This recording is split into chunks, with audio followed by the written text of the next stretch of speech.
might be able to pick up a thing or two here. If you don't run your own though, I think it'll still be helpful. You're going to see the illustrations like 30 pages long. I wouldn't just read the 30-page illustration to your client. So I'll show you, a couple spots that I point out there that really emphasize what we're doing. So I'm going to do the indexed UL accumulator. Get out of the way here so everybody can see me. I'm going to do a 40-year-old value client preferred non-tobacco. So that's our second best rate class. So you don't have to be a marathon runner to get this. This is just a fairly common applicant that we typically see. So if you're using life insurance as a way to build up cash value, why would you use life insurance as opposed to a different investment vehicle? Tax advantages. Tax savings, right? So what other investment vehicle can you get a tax-free income stream from? Roth IRA. Roth. But what comes with Roth? Income Restrictions. So if you make more than $135,000 a year and you're single, you can't contribute to a Roth IRA. If you make less, you can't contribute more than $5,500. And of course, there's no death benefit. So if you have a client that makes $5 million a year, they want to put away $50,000 a year into a investment vehicle to get a tax-free income stream. First off, call me. Call me. Okay. Call me first, and then we'll call you. Yeah. You'll be able to in a life policy where you wouldn't with a Roth IRA. But you don't have to put in 50 grand a year to make it an efficient investment vehicle. So I'm going to show somebody that wants to put in $500 a month. So first page, self-explanatory, right? 40-year-old male, preferred non-tobacco. Now. Most of the time when I see somebody wanting to max fund a policy, so a way to build up the most cash, you want to max fund it typically, right? So usually I'll see, we'll put in $250,000 or we'll put in $500,000 and then we'll figure out what the 7-pay is, or we'll figure out what the guideline level is. So that's just how much money can I put into this $500,000 policy. Now, that's fine. My only problem with that is, let's say that the guideline level premium is $8,000 a year, but they want to put in $10,000 a year. If the main goal is to generate the most cash value, I don't want to limit the amount of money that they can put in. That kind of brings up the same restriction as a Roth IRA, then we're limiting how much they can put in. So I'm going to do essentially the same thing, just backwards. I'm going to start with the premium that they're willing to pay, and then I'm going to figure out what the minimum death benefit is from there. So I'm designating what the guideline level premium is. So it's like the multiplication to the division. So it's the same concept, we're just doing it backwards. So in order to do that, I'm going to choose minimum non-nec. So how small can I make the death benefit? So as much of the premium as possible is going towards building up the cash as opposed to paying for the death benefit.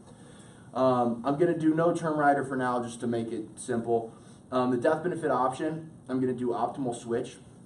So that means typically we're going to start as an increasing death benefit and then switch to level. But sometimes, if you fund the policy really fast, the optimal switch is just going to be level. So I know some people, they'll designate, I want it to be increasing for the first 10 years and then switch it to level. This is just calculating when is the most efficient time for the cash value to switch that. And people ask all the time, in practice, does Nationwide just switch it from increasing to level? We don't do that, because in reality, the optimal switch year might be different.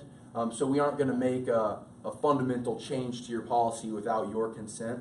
What we do, though, is we send a letter to the agent and to the client, say, hey, when you open this policy, you planned on switching the policy from increasing to level at this year. Do you still want to do that? If so, sign this paperwork.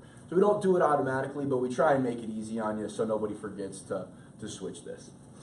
Now, because we aren't designating the death benefit, we have to designate the premium. So I'm going to do $500 a month, and then I'm going to pay to age 65.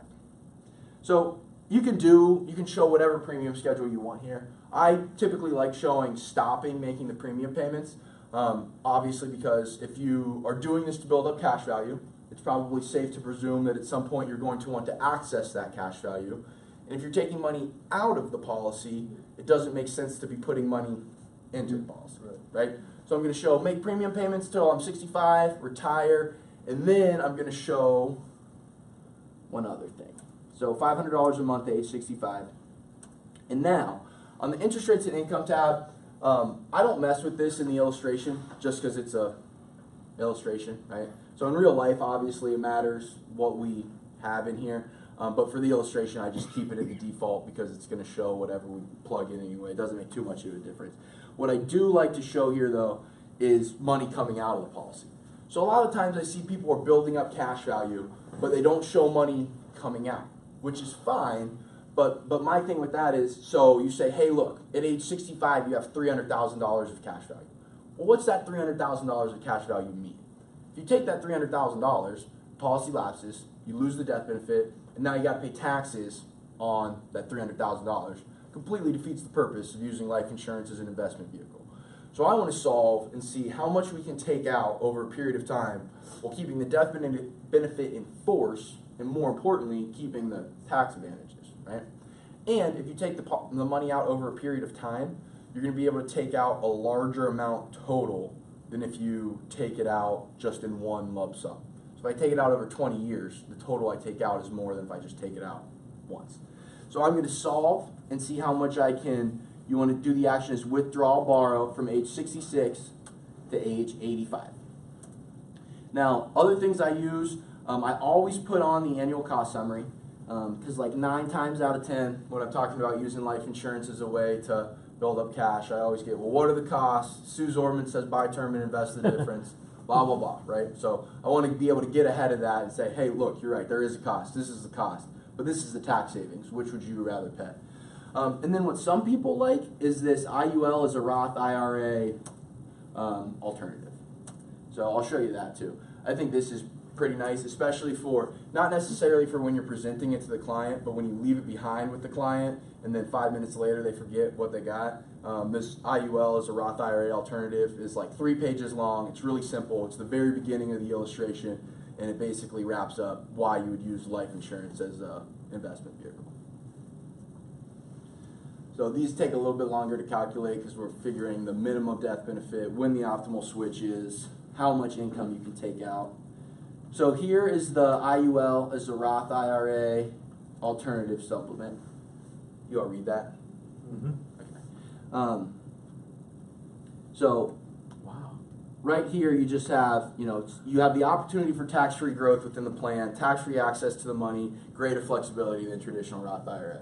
So the first few bullet points just wrap up why you use life insurance as an investment vehicle, right?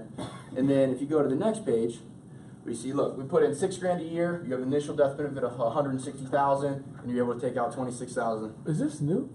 No. This is like the 4-step close, but all done, Wow. not handwritten. Wow. It's perfect. No, I'm sorry. I never saw this. I guess I'm a novice. I never saw this particular page. This is awesome. Well, because here, this is why, and it's frustrating me. So output design, this is where you choose it. There's 17 Oh, because things who wants that to are add more pages to garbage, their right. illustration? But so which one is this? So it's at the very bottom. I'm sorry. I just. And in Wow. order to do this, you have to show income coming out of the policy. Right. If you don't show It income won't coming even out, pop up on it. Correct. Ah, got it. That's why. Thank you. Sorry. Okay. Yep. So Okay. this is a setup in the beginning? That's or- awesome. or This after is so as you're going through the illustration, this is the Wow. very last option, the output design, and then you're going to choose through the IULs, Roth IRA. Actually, you already showed it. This insurance-based income solution, it's similar to, that's a good one too. I don't think I've ever seen another insurance company. I think we've all been just really careful. I know. I'm glad you guys have done it. This is. I've never seen anything like this in my entire career. That's a.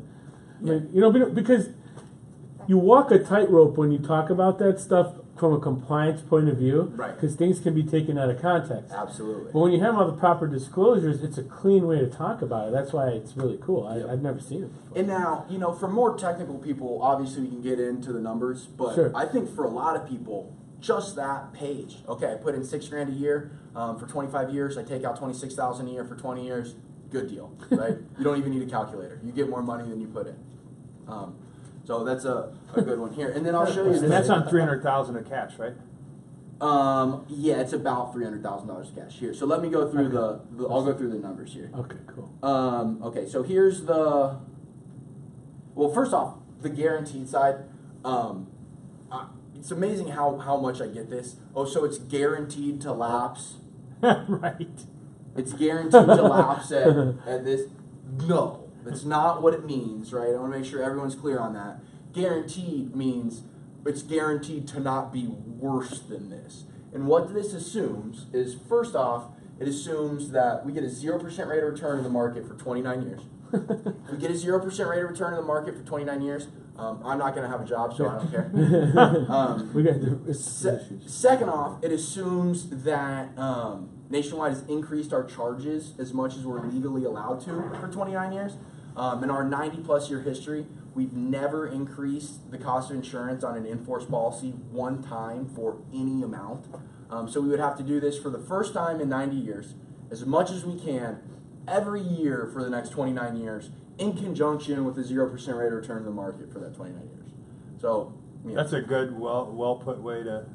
yeah, it's, you know, I wouldn't, with the client, I wouldn't say a doomsday scenario, but that's what it is, right? You know, if that happens, then we're all toast. Walking Dead. So, and like Angelo said at the beginning, if they are legitimately worried about that, we have guaranteed products, right? So you're not gonna be able to get cash out of it, but we can guarantee it if they're extremely risk averse. All right, so the non-guaranteed side is what I'm gonna look at.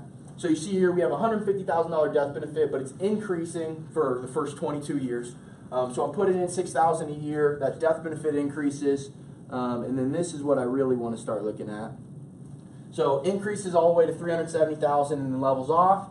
But now when you're 26 or when you're 66, you're able to take out $26,000 a year until you are 85. So the numbers that I look at when you're 85. You've put in $150,000, and Nationwide has given you $525,000, and you've been covered by a death benefit that whole time. So if it were me, you say, hey Jimmy, give me $150,000, I'll give you $520,000, I'll cover you by a death benefit the whole time. I'd say sign me up, sounds great. But I seem to be easier than like any client that I've ever talked to, so they never say sign me up right there.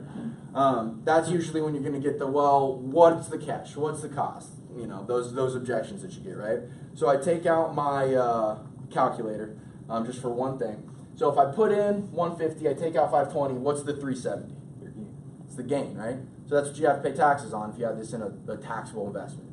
So I take whatever the gain is in this scenario, multiply it by, you know, the applicable tax bracket for your client. I'm going to use 30%. So we just saved this person $113,112 in taxes because we had this in the tax-free income stream vehicle, right? So would you rather pay $110,000 in taxes to Uncle Sam that you're never going to see again, or if this person lives to be 120 years old, then the accumulated cost of insurance throughout the life of the policy is $40,000. Wow, You know? That's amazing. unbelievable. That's amazing, really. And if they'd rather pay the $110,000 in taxes, then have a nice day, on to the next one, right? That's with insurance. Yeah. Could you said the tax advantage on the $470-some thousand was, it's not 110. 370. Oh, 370. And I use a 30% tax bracket. Okay. So, you know, it's going to depend client by client. Naturally. If they make more money, you know, it's going to look even better. If you're doing it for somebody in California, it might look even better, right? So And I that's just just from use, today's tax bracket. yeah, so I just use, you know, you're going to change it per client, but this is a pretty common one. Something else to point out on this, and I'm sure you guys talk about this. You know, what's a safe withdrawal rate for retirement money? What's this normally? What do we see as a safe withdrawal rate? 4 to 5. 5 is like the most that'll be even guaranteed. I mean, this would at $300,000 would be $15,000 a year from a Roth IRA, right? Right. I was with a friend who over the weekend, and I talked to him about the 20 times rule. He goes, 20. He goes 5%. He goes, where are you gonna get 5%? He goes, you can't get 5%. He thought it was like insane. Like he goes, it's more like 3.5, like what George LaVenture said. He goes, you need to save like 30 times like what you want in retirement. He goes, unless you annuitize it in an annuity, and that's pretty much the only place you can get. So we use 5, but it's really lower than that, especially if Right. you're doing a withdrawal. We use 5 only because we know we can. Correct, guarantee and it. it's simple math for us. And a lot of times we feel like it's too high. It's actually too low. Right. When you're And this taking is distribution. close. This is like 8%. We're Correct. talking here, and then and you just the reason that because if you've already had a full discussion with a client and they know that those are the numbers, and you could point out that advantage. Why can you take a higher withdrawal rate? Because you know you don't have to factor in any negative years in retirement. Right. Imagine you had an asset that in retirement you don't have to worry about any downside risk from the market. That you'd love that asset all day long. Yep. was in a meeting yesterday with some pretty sophisticated people, and this argument was going. They ended up buying a fairly large policy, but I showed the internal rate of return. Yeah. I don't know if you want to show. Yeah, that. you want to show that? Yep. Because And explain it, because it's a little tricky if someone has never heard that. Yep. So that's how you closed it? well, like I mean, Well, it's, I know the that's wife was emotional. She's So- like, I need this, but and then the husband was being all analytical. I go, let me just show you the internal rate of return on this deal, and then I just argued, where are you going to find an investment that's going to do this for this long? What the internal rate of return is, if you don't know, it's what rate of return that you need to receive on a taxable investment in order to achieve, and then we do the internal rate of return on the death benefit, the cash value, etc. So I'll show you here.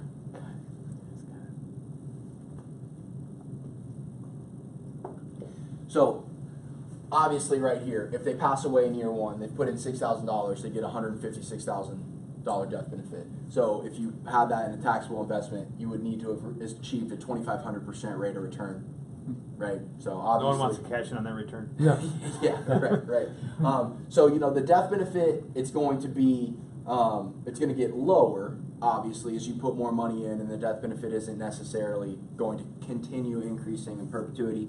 And then, you know, on the cash value, or we'll do the contract value, it's obviously going to start off as negative, right? Because there's going to be surrender charges, etc. But the further on you go in the policy, then the higher that the internal rate of return on the cash value is going to increase, and then it's going to get lower on the death benefit. So you see here at 80, you would have needed to get a 7% rate of return in order to match what you got in the life policy here, and then still the 5.85 on the death benefit. So that's good, and I think this one even looks. I like this one even more if you're using it for a death benefit play, because so this 5.85, you know, that's fairly conservative, right? But remember, we showed as small of a death benefit as possible. So it's a really good one to show when we, you know, I could get the death benefit for the same client for the same amount of money, almost to $1 million. So it's going to make this IRR on the death benefit higher. Depends what they want. Yeah, exactly. Why does it go down on the death benefit? Because you're putting in more money and the death benefit doesn't continue to increase. So when you're 80, they've already taken out, you know, $26,000 a year. So the death benefit here is probably only, you know, $100,000. It's $150,000. Oh, yeah, 158. Okay. Yeah. Yeah. Explain that again on the contract value. So as the contract value, so it's an inverse relationship to the death benefit. So the contract value is growing and growing and growing and growing and growing, right? The death benefit grows to a point, but then it decreases. So that's why you're going to see this this amount go up when this goes down. Their base, so like there it says 7% at 80. So 7% is what you would have need to have gotten on a taxable investment Of in that order to amount. get this contract value. Yeah, okay. And also keep in mind too that you're taking money out of the policy. Right, and your contract value continues to add even though the stuff you're taking out because it's considered a loan. Right. So it's part So of it. that's And why it's growing at that. Yeah. Does that make sense? Yep.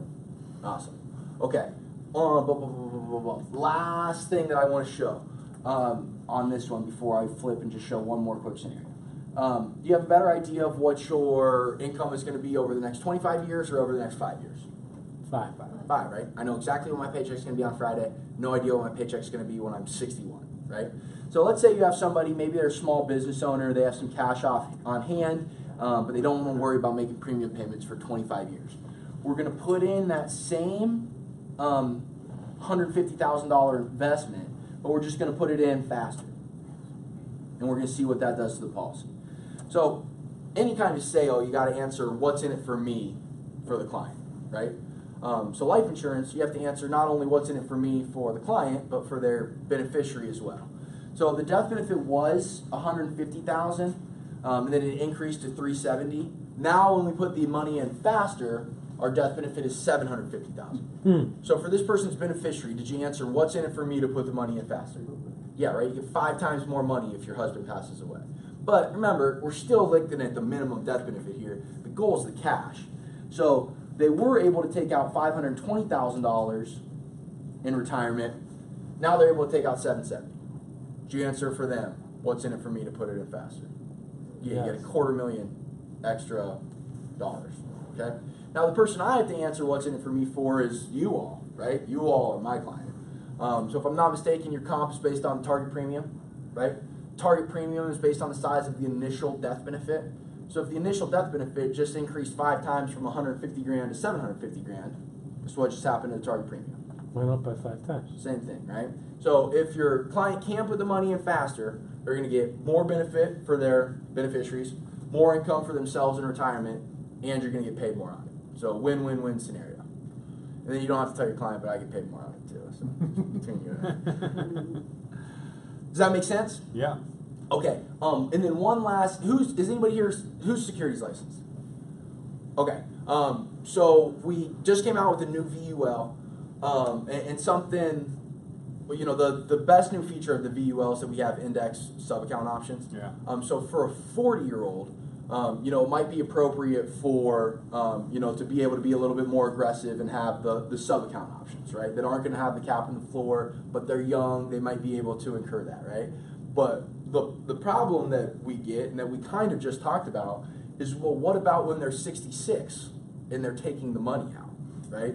So the strategy that we would typically see in this VUL is have them invested in the sub-accounts early when they're younger, and then we can flip it to the index option to get the safety throughout retirement. We can now on the new VULs. Yep. Yeah. So something to keep in mind. So does that change happen at 65 Whenever or you at say. the age? You can do it whenever. Like, let's say you got the policy last year, and you're worried about what's going to happen in the market now. You could just flip it, you know, tomorrow. The Yeah. same index like this index? It's similar. So it's the S&P and the multi-index. There's a 1% floor, and then the caps are lower. So I think the caps are 9.5 and 10.5. It's not bad at all. Yeah, and it's a 1% floor.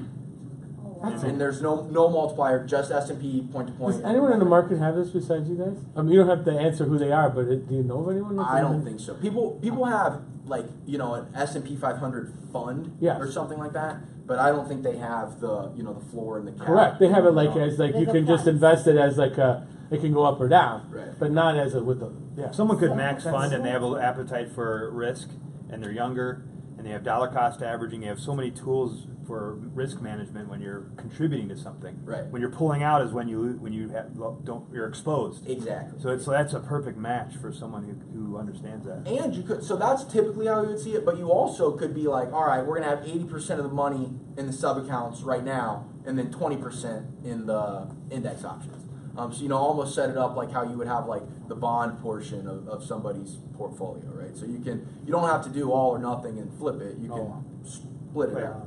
Yeah. Target's about the same as accumulator? A little bit higher. A little bit higher. Yeah. And the costs are lower. Trail? There's a trail. Yeah, you have the trail option. I forget what the numbers are, but there is the trail option.